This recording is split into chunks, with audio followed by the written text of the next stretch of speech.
I'm speeding. Speeding. Speeding. 5, 4, 3, 2, 1. The world is changing faster than ever. What used to take decades is now taking years or even months. What you see right now is the illusion that people have had for many decades about the workplace being this secure place to work the rest of your life. For the first time in the history of our nation, our children will not do as well as us. We've seen our friends get laid off, we've been laid off, we've had our pay cut. People are overworked and underpaid. They seem to have less time and less freedom. They live under constant pressure. This is going to be forced.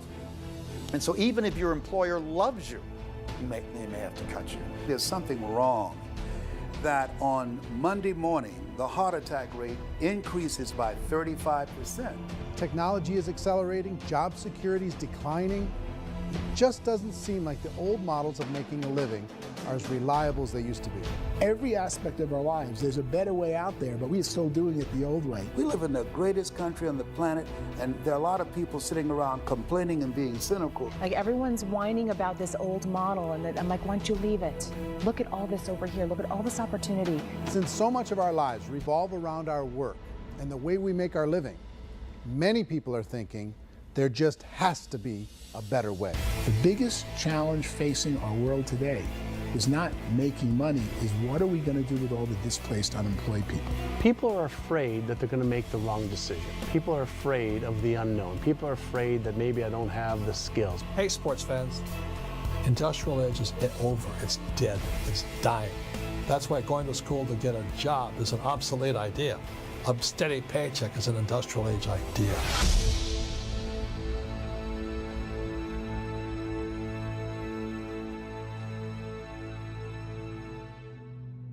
It's the search for answers that has brought us here together today. My name is Erick Worre, and for almost 30 years I've been an entrepreneur, struggling at times, but ultimately succeeding. As a best-selling author, speaker, and business owner, I've spent my entire career helping millions of people around the world to become entrepreneurs. And I believe strongly that there is, in fact, a better way when it comes to how we make a living. The career landscape has changed dramatically, and many are still working in a model that is completely out of date. What worked for previous generations isn't working as well for people today. In this film, we're going to explore 3 important questions. First, what's really going on in our working world today? Second, in this new economy, is it better to become an entrepreneur, or is it safer to work for someone else? And third, if a person decides to become an entrepreneur and start their own business, how can they do it without taking on massive risk? To help in this journey, I've brought together some of the greatest experts and thought leaders in the field of entrepreneurship to share the real facts with you. My intention is to give you new information that will allow you to make choices that are not limited by an old, outdated model. Let's start by understanding what's going on in our working world today.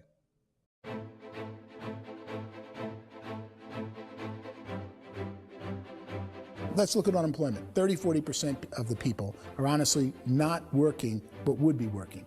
What our government does is if you haven't found a job in 6 months, we don't call you unemployed. We pretend you dropped out of the labor force. I've often said that unemployment, particularly structural unemployment, that's unemployment due to technological changes, is the first sign of economic growth. Think of it, 10 people live on an island. They go out every day and fish. One day, new technology shows up. A missionary brings them a net. Now, using the net, one pilots the boat, one throws the net. 2 fishermen can do all the work 10 used to. That's a 500% increase in productivity, 2 doing the work of 10, in one day. You don't have to learn a lot to learn how to throw a net instead of throw a fishing line. The island's got a big problem, 80% unemployment. But the island still has all the wealth of the fish because the 2 people produce as much fish as 10 did. Now, of course, looking back in history, these changes used to take thousands of years. And during that time, we went into farming and transportation. Some of us became doctors and some teachers and lawyers, and we developed all these new professions and new manufacturing jobs. Today, these changes are occurring literally in one day when a new technological advance occurs, and we don't have the social structures to deal with it or to retrain the unemployed people. So one of the things that I think is interesting as I travel across the country and really travel around the world is the way that we work and the way we get paid for work is changing pretty dramatically. On a global basis, everything is being turned upside down because of the rapidly advancing technologies. They are eliminating many jobs, and we have been left with many people not prepared for the jobs that exist. A lot of demand in public companies was to squeeze out all the fat and to get just as much margin as we possibly could, and fat equals humans. So this idea of job security in information age is so obsolete, but it's still taught inside our school system, and that's where the problem starts. There's no financial education in the school system, and people are still trained to be employees to work for that paycheck. This is a chart on the middle class. What's happening in the middle class, those that went to school, their incomes have been coming down for years. And parents still say to their kids, go to school, get a job. Now what happens to all those middle class people who are dropping off the ends of the chart? Well, they become what's called working poor. And this is what happens to working poor. But they say poverty is ending. Well, poverty may be ending, but working poverty is going up. And this is food stamp usage. So food stamp usage in America is going through the roof right now, because people cannot earn what they call a living wage. Most people have experienced financial pressures that I think are probably greater than they have been in the past. If you're not working for yourself, then it's going to be a pretty hard road for a lot of people. Today, if you're going to control your future, the 40-40 plan is gone, where you can graduate from college and get a job and work for 40 hours a week for 40 years. That day is gone. So some of these charts actually tell you what's going on. And this is a really interesting one, you know. People are going back to school because if I go back to school, I'll get a nice job. But this is what's happening to, it's called Sallie Mae, which is the student loan guys. Student loan is going through the roof. It's now over $1 trillion, and student loan debt is worse than credit card debt. So when people stopped using credit card, the government got people into student loan debt. And the problem with student loan debt is you can never be forgiven. See, with credit card debt, you can declare bankruptcy and all's forgiven. But student loan debt, you can declare bankruptcy, you still owe it. It's the worst of all debt. But this is the next picture. Look at this chart here. This is what's happening to wages of college graduates. It's going down.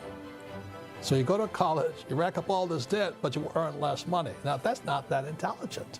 Average person who's been working a lifetime in America today is ending their lifetime at 65 with about $41,000 in assets. They earned just enough to survive. I think in the United States we have something like 17 trillion in debt. That's just the federal government debt. We got another 2 in municipal and in other, let's call it almost 20 trillion government. We've got 40 trillion in private debt. That comes up to close to 60 trillion. When you then add something we never had before, what you were talking about, when we look at the unfunded portion of Social Security and primarily Medicare, Medicaid, that at the most conservative estimates from outside firms, Kleiner Perkins, 67 trillion and growing. That's more than all our other debt. There's less conservative estimates that say it's 84 trillion or higher. I added up conservatively $127 trillion in total debt. Debt is a financial drug. When you take it to excess, it's like taking a drug. Yeah, it makes you feel better, it enhances your performance, but at a huge cost, eventually it kills you. And so that's what happens. We keep doing more and more debt, and you get less and less results, just like a drug, until the debt gets so high that it crushes the whole system. That's where we're at, 8.2 times GDP. You know who I feel sorry for?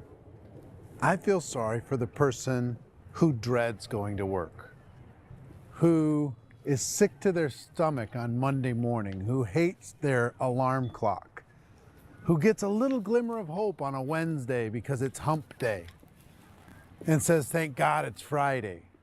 And they live for those 2 days a week where they get to be themselves and they don't have to be around people they don't like, and they don't have to play the political game in the office, and they don't have to live this half life. The person that works 50 weeks a year just to be able to have the 2 weeks for vacation. And you know what happens to most of them nowadays? They don't have a vacation. They have a staycation. They have time off of work, but they don't get to go where they want to go because they're overextended. They've got all this debt. They got all this situation. They hate their alarm clock. They can't sleep until they're done. They have to spend most of their life in traffic. I feel sorry for that group of people because there's a better way. They just don't know it. I see this really interesting attempt at rugged individuality in a 6x8 rectangle. And I feel like you're all the same, except for the little push pins of the pictures. There's different pictures. Yours is named Jenny and his is named Sujara, but it's the same people. And this is how they are, and they're just like the zombies, and there's no joy in there, there's no fun. There's always like the wacky woman who decorates her cubicle, and that's the most she can do there. You got to give her credits, right? The wacky cubicle woman. The basis for their life is worry. I'm worried, you know, maybe I'll get fired. I'm worried maybe my company will go out of business. I'm worried I can't keep spinning the plates on paying the bills. I'm worried about how do I send my kids to college. I'm worried, what if the transmission of my car breaks? That's, you know, 2 or 3, I can't fix it. People live in a sea of worry, and it eats at them. Those signs that people held up during the Depression didn't say looking for gainful employment in a cubicle. It said looking for work. Work is what we're looking for. Job is just a unit of measurement. Work is what we're going after. It's time to look in the mirror and say, it's not the economy, it's my economy. It's my little world of where I am. I need to improve. I'm not going to wait for the economy to come back because, frankly, the economy is doing great in this country. So I'm here on Wall Street, the financial center of the universe, the financial capital of the world. This is where most people's money goes to at least be held for a time, right? With interest rates in banks being effectively zero, and many experts are predicting it's going to stay at zero for the next 10, 20, even 30 years, people feel like they don't have any choice but to put their future into equities, to put their future into the hands of other people on this stock market, and hope that the stock market goes up, hope that the stocks that their advisors pick or that they pick goes up. That's one way to go, I guess. It's my personal belief that if you put your future into the hands of yourself, in other words, you have earning power by yourself, I think you're a better investment than these guys. I think controlling your future is a better option than handing over your retirement to these guys. The average household income in the United States is approximately $50,000 a year, what they call the middle class. To reach the top 25% of income earners, you'd need to earn at least $90,000 a year. To reach the top 10% would be a household income of $140,000, the top 5%, $190,000, and to be in the top 1%, you'd need a combined household income of at least $380,000 a year. So here's the question.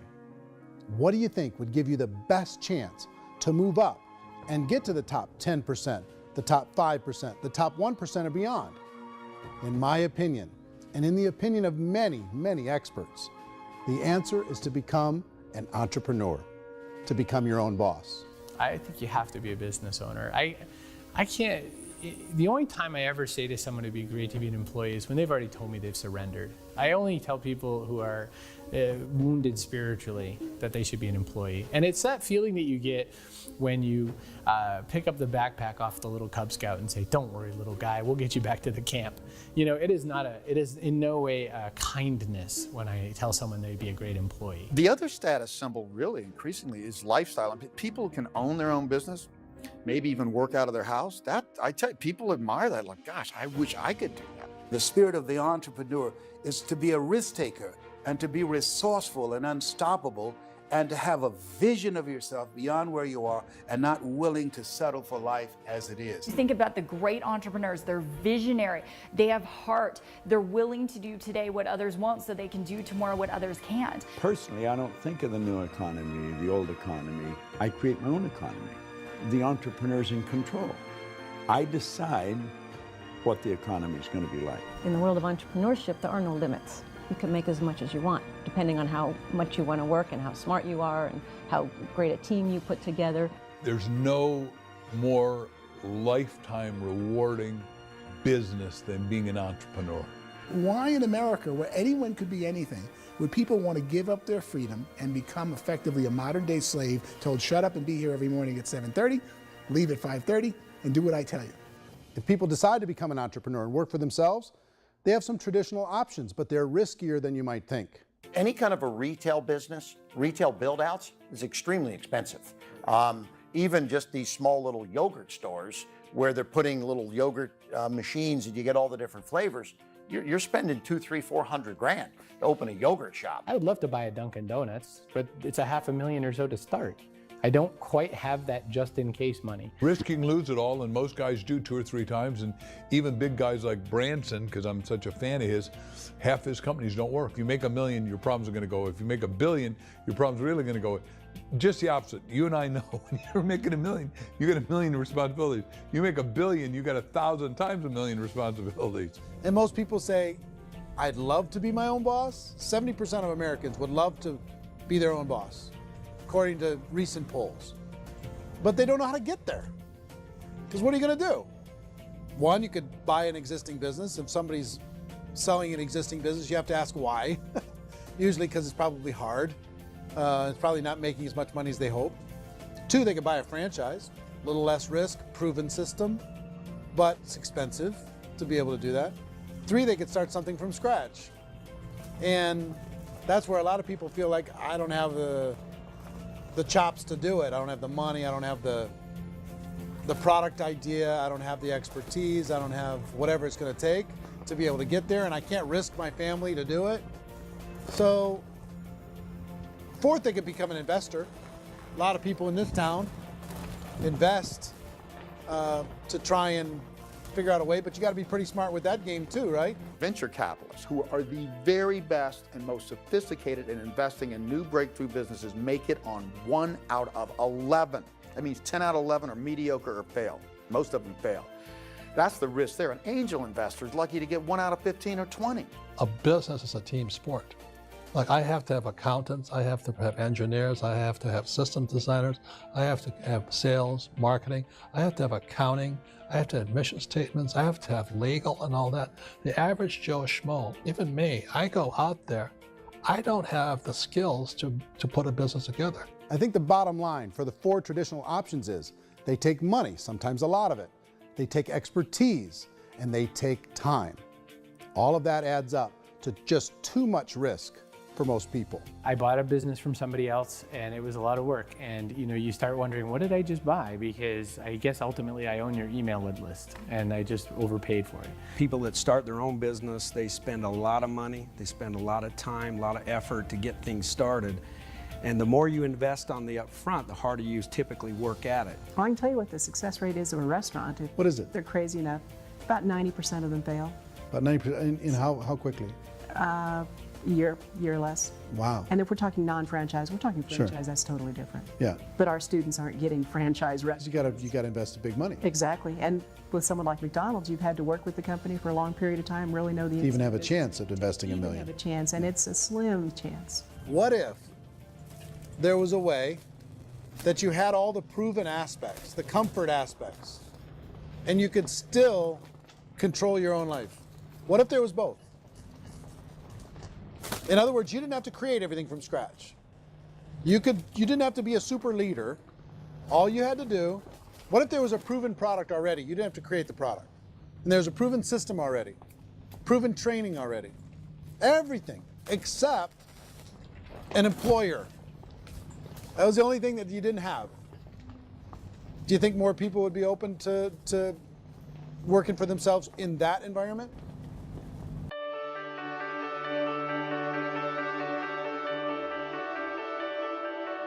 In our search for a better way to make a living, we've come to the conclusion that becoming an entrepreneur is actually safer than being an employee. And through our look at the entrepreneurial options, one particular path kept coming up from expert after expert. And I think most people will find it surprising because it's certainly a non-traditional business model. That model is for people to start their own business and become an entrepreneur through the creation of a network marketing business. Some people call it direct selling because the product is being sold directly from the manufacturer to the end consumer, cutting out the middlemen. Other people call it multi-level marketing, or MLM, because there are multiple levels of commissions paid. The most common term today is network marketing, because network marketing best describes using a large group of independent distributors, independent entrepreneurs, to move a product or service more efficiently. So my friend here, Donald Trump, and I, we always write about the network marketing industry. And the reason we support the network marketing industry is because it really is a business school for entrepreneurs. Because most people come out of school looking for a paycheck. Oh, that's terrible. I went to network marketing like that. I think if it didn't exist, we should invent it. It is that good. I think direct selling is a great way to do business today. It's very easy to get into that industry, and you can be self-employed, be in effect an entrepreneur. When we see multi-billionaires adding network marketing companies to their portfolio of companies, that would be a clue. When we see people who are very famous authors and very famous business people endorsing the industry, that would be a clue. These network marketing companies aren't $50 million companies, they're billions and billions of dollars. They lead the stock market, they're major companies. When we're going to get it? You know, and you're going to school to work for a paycheck, but if you want to be rich, be an entrepreneur, and network marketing gives you the spirit to be an entrepreneur. A traditional company will spend up to 50% of their total revenue on marketing. Network marketing companies use a different approach. Instead of having all that extensive marketing expense, they utilize a network of independent distributors to do the marketing for them. Now, why do they do this? First, because word-of-mouth advertising is so much more effective today than traditional media advertising. Second, some products need to be explained or demonstrated, and an independent salesperson can do that more effectively than an ad campaign. Third, it's completely efficient. The company only pays for the marketing of their product if a sale happens and not before. Imagine if Amazon allowed you to become an independent distributor and paid out 40% of its revenue to that distributor group. All you had to do as a distributor was recommend a product, and if a person bought it on Amazon, Amazon would take care of all the logistics, and you'd get paid for bringing the customer. Now imagine you got paid for every purchase that customer made for the rest of their lives. Well, Amazon doesn't offer this option, but network marketing companies do. 85% of all buying decisions in our society are made as a result of word of mouth or reputation. We're recommending things to each other all the time. You know, who's your dentist? Who's your doctor? Who's your lawyer? What detergent, are you using? What legal system are you using? What product are you using? We're talking to each other about the things that we love anyway. When you go into a big box retailer, you're lucky if the clerk looks you in the eye, much less gives you any detailed or accurate information about what you're purchasing. So of course, this personal information, this education coming from a friend, a neighbor, a relative, or even a stranger, but one who has experience with the product is extraordinarily valuable. As a matter of fact, network marketing can educate consumers probably better than any other form of marketing. It certainly can do better than advertising, because advertising usually has a certain hype to it, and you can only get limited information. So, network marketing trumps advertising. If you were a typical sales company and you wanted to sell $1 million a month worth of product, you might go find 100 superstar salespeople. The quota would be $10,000 a month. So network marketing as a distribution system just flips the numbers. So we use 10,000 happy, raving fans of a particular product, and we don't concern ourselves so much with how much product each one of them individually sells. If they sell just $100 or $200 a month, and there's 10,000 of them, you're selling $1 million to $2 million a month worth of product. And that's the best way I can explain how network marketing works. This is the marketing arm of the company. There's not money being wasted on bricks and mortar. There's not money being wasted on inventory that's sitting stagnant somewhere. There's not of employees standing around that don't have customers. These are people that are going to connect with customers. These companies allow people to become independent distributors for extremely low cost and with no minimum time or sales quota. Essentially, they own their own business and can provide as much or as little sales as they choose. In other words, the distributor gets all the benefits of traditional business ownership without the risk. The advantage of network marketing is the ease of entry, the low risk, and the low startup cost, because almost everything else has very high risk. You can get in for a minimal investment. You're buying into a system that's already been proven, products or services that have been proven to work. The keys to network marketing is providing an opportunity for the masses to get involved, providing an opportunity for the average person who doesn't have the resources to start their own business. All of this so far is fairly straightforward, but network marketing offers another benefit, and it's this benefit that makes it so interesting for entrepreneurs. Network marketing allows a distributor to build their own network of other distributors and then compensates them on the sales created by that entire group. Direct selling is, at its base, very simple. It's the sale of a product or service to an individual on a face-to-face, one-on-one basis, just the way we're talking right now. But there's an important element as well, and that's the offering in conjunction with that sale of product, the offering of an opportunity for someone to make something of themselves. No matter what your social status is, no matter what language that you speak, I mean, look how many unbelievable people are becoming successful that speak every kind of language out there. What an awesome gift to give the world. Instead of having to work your way up in a system and prove that you could be a sales manager, they just decided everybody can be a sales manager. Everybody gets to build a sales team from day one. And so what that brought into the system of growth as a direct selling company is the concept of compounding or geometric progression. Because now you can actually grow a sales force very quickly because everybody is enrolling people in their own sales force. People who are like, oh, this is weird, I'm building a sales team, or what do you think you do at a regular company? How do you think a regular company works? Network marketing is the only industry that doesn't say your past determines your future. It looks at your past and says, okay, now what can we train you to do so you can have a great future? Every other employer out there wants to exploit you for what you already know, not teach you something new. Network marketing has the potential to save the United States and the world, because it's going to teach people not to be employees, but to be entrepreneurs.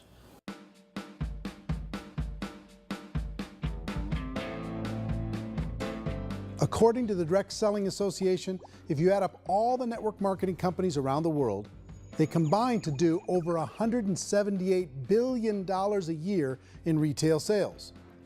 To give you an idea of how big that really is, the NFL, the National Football League, does approximately $9 billion a year. The music industry does a little more than $16 billion a year, and the movie industry does about $80 billion a year. Using a conservative average, network marketing companies pay their distributors about 40% of that $178 billion in the form of commissions, which adds up to more than $71 billion a year. That's almost $6 billion a month. It's almost $200 million in commissions every single day. So it's certainly working, and people are making serious money in network marketing. With the growth of the direct selling industry over the last 10, 15, 20 years, we've seen a broader understanding of the channel. We have seen more and more people getting involved in the business, so our penetration in the marketplace has increased, and thus the understanding in the marketplace of who we are has increased. And we've seen non-direct selling companies look at the direct selling model and say, something's going on there. People are making money, companies are being profitable, individuals are being motivated, product is being delivered to market. Maybe we should explore this. Some people think only the people at the top make money. Well, let's take a look at that as well. In the network marketing profession, there are roughly 500 people in the world who earn over $1 million a year. If you round that number up to $2 million a year, that adds up to about $1 billion a year. That takes the $71 billion paid out each year down to $70 billion. So where does the rest of the money go? The vast majority goes to part-time people making anywhere from a few $100s a month to many thousands of dollars a month. It goes to people who choose to make it a full-time career move and earning even more than that. Every day, people are using the money they earn through network marketing to pay off debt, have more fun, and improve the quality of their lives. Everyone I know in network marketing has been doing that since the 50s. They go to work when they want to go to work. They stop working when they want to take time with their children to have a leisurely breakfast and discuss issues and driving to school. They go back to work when they get home, wherever they're working out of. The biggest thing that I've seen is people that have become much happier in their life. MLM has probably made more millionaires of more people in more countries, and I've spoken to them in 67 countries, than any other single form of business, starting from nothing. If they have a choice between working a job for the next 10 years or working a network marketing business for the next 10 years, the result of working the network marketing business will be better. A lot of people within the industry go on and make this a career and do extremely well at it. Network marketing has been nothing but good for everyone I know that's been involved with it, because they did it seriously and they played full out and they've been very successful. It's been a constant barrage of success stories and people showing off stuff that they got as a result of it. How many people are involved? Approximately 16 million Americans and 96 million people around the world are currently participating in network marketing. And in a recent poll, 82% of those people report a good, very good, or excellent experience with network marketing. So people are happy.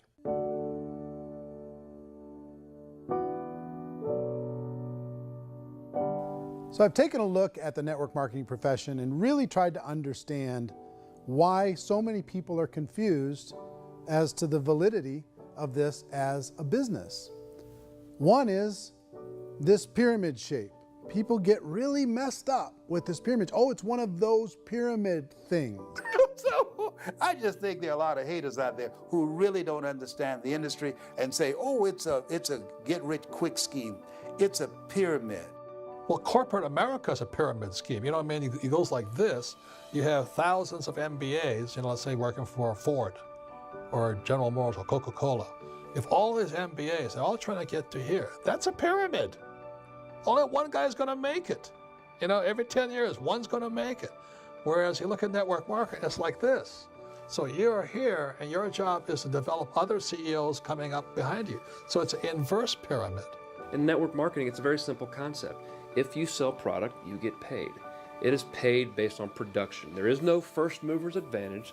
There is no investment component where the more somebody spends, the more they're entitled to make. So the two are polar opposites of each other. It doesn't matter what shape the company is or the compensation plan is shaped, whether it's a circle or a pyramid or a triangle or a trapezoid, it doesn't matter. If compensation is coming primarily from recruitment, then you got a problem. On the other hand, if an operation is basing their compensation to participants on the basis of sales, even when those sales are generated by people you've recruited, well, then you're a perfectly legitimate enterprise. That's the legal test, it's the practical test. Another issue that's been true in the past that is no longer true now is people used to be in network marketing loaded up with products that they couldn't sell, and they ended up a loser. They ended up with a bunch of product in their garage, they ended up with a bunch of products sitting in their kitchen shelves or whatever, and they thought they could sell it, and then they weren't willing to or able to sell it, and they ended up with a bunch of stuff, and they were bitter about it. There was this thing called front loading where you had to buy, if you bought $25,000 worth of product, you got better commissions and all this. Today, it's almost all done by computer. It's direct mail, comes from a warehouse somewhere else. You don't have to have all this inventory. You don't have to stock up. It's a paperless world now. Most of it's done online. You have a back office. It really works. And the technology has changed everything. Third issue is people start talking about 99% of people in network marketing don't make any money. Well, we've talked about that over the course of this journey together. Almost $200 million a day is being paid out to network marketing distributors around the world. The naysayers, the people who say that it doesn't work, are usually the ones who just don't know how to make it work for themselves. And so they're giving you an opinion, and I tell people, don't confuse people's opinions with expertise, because opinions are free. And don't confuse sincerity with the truth, because people could be sincerely wrong. But here's the reality inside of network marketing. The vast majority of people that get involved in network marketing just become customers, and they get involved to be able to purchase product at a lower price. If you take Costco as an example, if a person goes into Costco and gets a membership to Costco so they can get a lower price on the product, we don't call that person a loser because they have a bunch of product that they walked out with with a smile on their face. Yet when some people want to take a look at network marketing, they say, well, those people, they're just using the product and they aren't earning an income, so they must be a loser. They're not a loser, they're a happy customer. That's the vast majority of people that are involved in network marketing. Now, a smaller percentage of those people decide to go build a business. They earn $300 a month, $500 a month, $1,000, $2,000. That's the bulk of earnings in network marketing. And then there's the few that really decide to take it serious, really decide to build a large network, really work to make that network very, very productive. And those people make huge amounts of money and there's no cap. What I do as an outside economist, just somebody looking at this industry like any other industry I speak and say, look, what's the realities of this? 1% do incredibly well. 10% generate some additional income at pretty low risk and effort. That's not, and 90% of people roughly end up customers. One thing that I think is real when it comes to people's perceptions about network marketing is people put this, and distributors, I think, involved in network marketing have some responsibility for this. They have sometimes unrealistic claims about the product or about the income. Most people who become distributors, they want the money, they want to be successful, but they don't have the skills. They don't know what to do. And when people don't know what to do and they're in a new business, they're scared. And when they're scared, they panic and desperation kind of sets in. So they think everyone they talk to has to get in. So if I talk to you and you say, well, no, I don't have time to do that, they're like, no, I need you. You have to do this or I won't be successful. So I start clawing on you. I start that desperation. So then I start making claims about the product, which are not appropriate, probably not even true. Or I start saying, oh, let me show you how you can make all this money and you don't have to do anything, Eric. And so you just totally misrepresent the opportunity, and you're clingy with people because you think you need everybody to be successful, and you don't. You know, one of the messages that I try to deliver most forcefully to companies as well as salespeople in direct selling is that you don't have to overpromise. The reality is in network marketing, there's a lot of hard work involved. There's a lot of effort. You're going to have to develop yourself. It's a business like anything else. It's going to take some time, but in my opinion, it's better.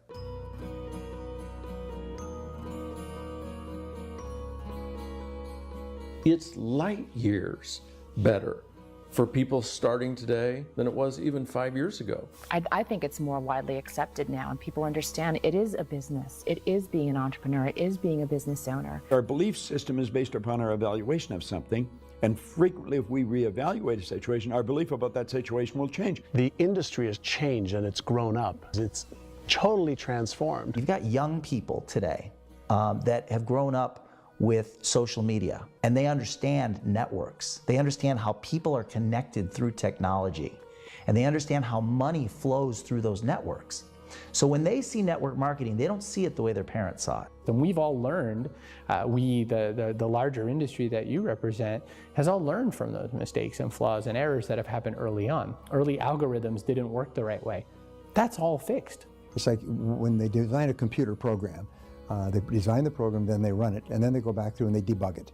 The MLM industry has been debugged. This is the day of being virtual, being able to run a business from your mobile phone. I mean, it's incredible. Companies are getting smarter.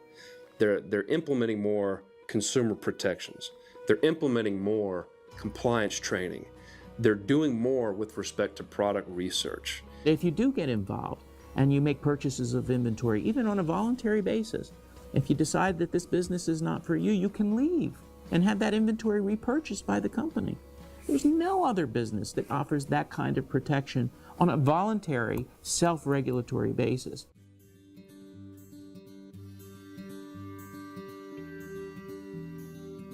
If you decide to look further into a network marketing business in order to generate more cash flow for your family, I would recommend reviewing the following 4 elements. First is the product or service. And on the product or service, I would ask 5 important questions.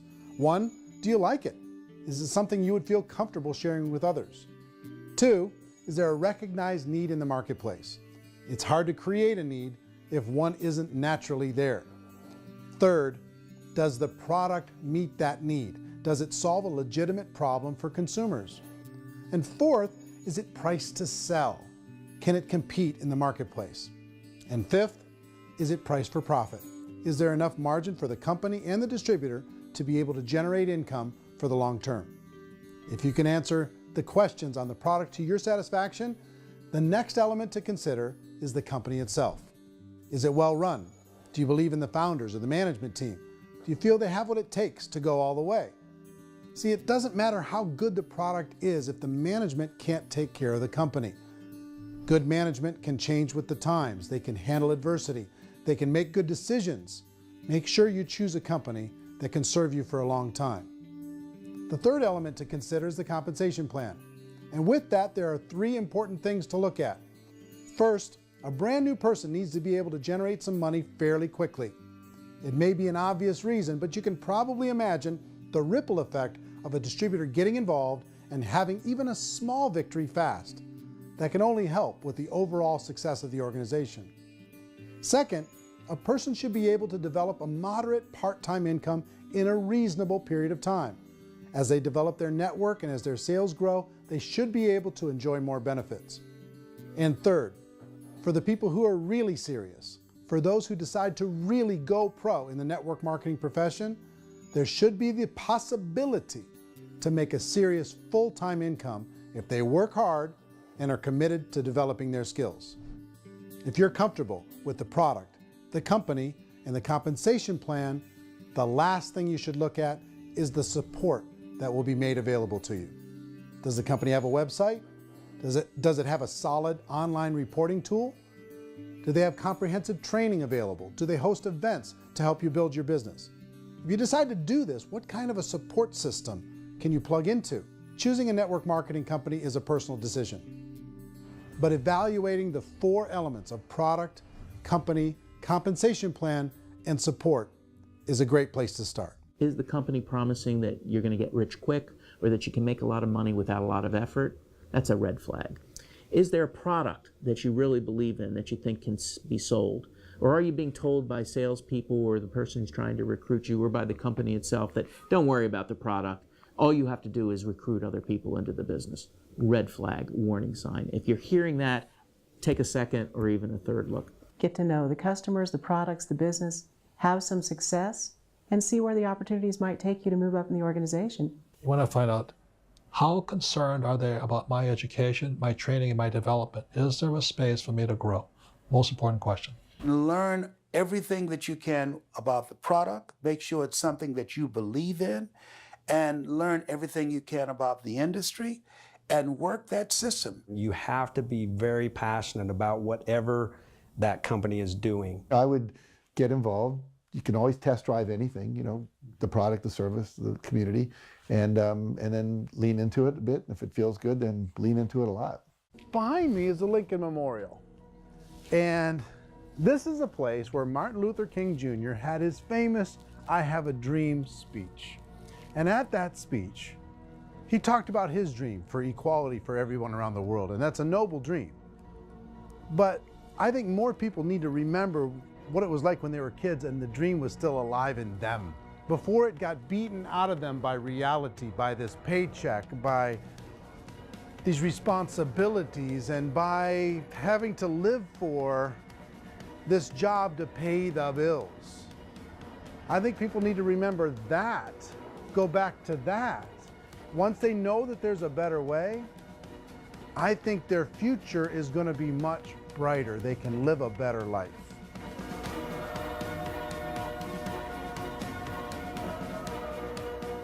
So if you're considering getting involved in a network marketing company, let me offer you just a few pieces of advice. First, network marketing isn't perfect. It's emotional, it's challenging.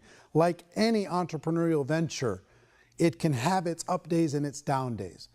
But if you have an entrepreneurial bone in your body, it's just better. Second, if you're gonna do it, decide to be professional. Decide to go pro. It's better to do that than just be this amateur sticking your toe in the water. Third, as any professional, you're gonna have to learn some new skills. And I promise you, inside of the network marketing profession, they're not too difficult to learn. Fourth, like anything worthwhile, it's gonna take some time. Don't expect that you're going to get to the finish line right out of the gate. And fifth, it's worth it. It's worth it to be able to take charge of your life again. It's worth it to be able to control your own financial situation. It's worth it for the people you're going to be able to spend time with. It's worth it for the things you're going to be able to see and the experiences you're going to be able to experience. It's worth it for the causes you're going to be able to contribute to, the lives you're going to be able to touch, the customers you're going to be able to help, the friendships you're going to be able to develop. I promise you, it's worth it. Remember, most people are searching for answers just like you are. But I do have to tell you the catch to network marketing. If there is a catch, if you want to understand this from an emotional point of view, people say, well, it sounds too good to be true. It's not, it's hard work. But here's the catch. Most people still don't understand it. So you're going to have to endure the loss of social esteem from ignorant people. The uneducated will think less of you. Now, if you can handle that, you're on your way. If that's going to destroy you, you know what? Entrepreneurship in general probably isn't in your future. If you can face that catch, you can become unstoppable. I want everyone to really contemplate this if they're not in network marketing. You're in a job, you probably have a mortgage, you have rent, you have debt, whatever's going on. You're in a prison. You work just hard enough to keep them from firing you, and they pay you just enough to keep you from quitting. Come on! I've been there, done that, and bought that t-shirt. In network marketing, if you run into failure, it's really just a homework lesson for yourself. There's no one to blame. You really have no excuse not to be successful. You just don't. People don't want to hear that, but there's so much available to you. If you want to be a good network marketer, be a student to the people above you, be a fellow traveler to the people on the same level, and be a teacher to those below, and know when it's appropriate to do which. People who are not afraid of asking people to buy things, or not afraid of persuading people with the chance they may say no, these people own the future. Nothing happens until something moves. So you got to go move, you got to go do something, or nothing's going to change in your life. In the beginning, you're going to do a lot of things that you don't get paid for. But as you go down the road, you get paid for a lot of things that you don't do. And your job is rehabilitate the spirit, the entrepreneur spirit in all of us. You get it back. Either give it a strong yes or a strong no, but no wishy-washy, dilly-dally stuff in the middle. There's dreams and there are nightmares, but I believe that the biggest nightmare of all is when you don't pursue your dream. You're going to see some monumental growth in this profession. It's an exciting, exciting time to be involved with the network marketing profession. The next 10 years, I see just exponential growth. When that tipping point comes, it's not a matter of asking somebody, have you ever heard about network marketing? You're really asking them, which company are you building your wealth in? We are here to fix the world, to improve relationships with other people, to improve other lives. And the real reward comes as an entrepreneur in any level from teaching somebody something and watching them soar. There is no greater reward.